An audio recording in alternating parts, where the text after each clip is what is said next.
The employer's role in endpoint assessment. Employers play an important role in reinforcing learning on the job for apprentices, as well as helping to prepare them for the endpoint assessment.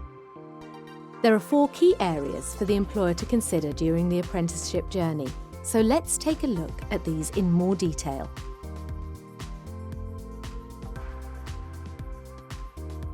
Selection of your endpoint assessment organisation, or EPAO, should be considered from the start of your apprenticeship programme. Your selected EPAO can work closely with you and the training provider to deliver a range of services, support and resources for EPA. Your training provider can help you with your choice of EPAO, listed on the APAR register.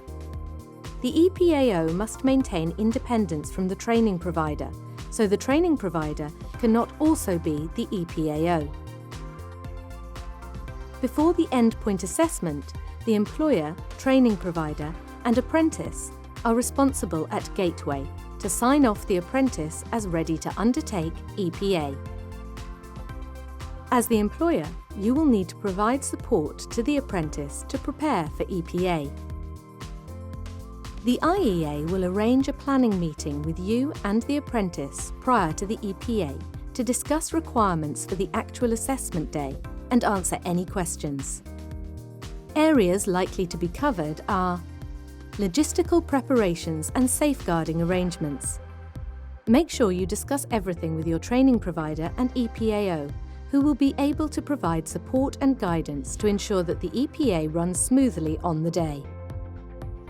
Your EPAO will work with you to make the most efficient use of resources.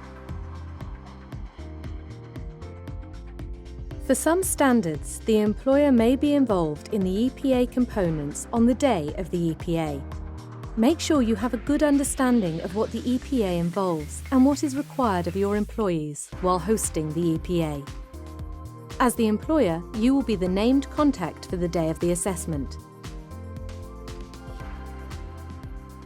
Once the EPA has taken place and all components are completed, your EPAO have 5 working days to release the final grade.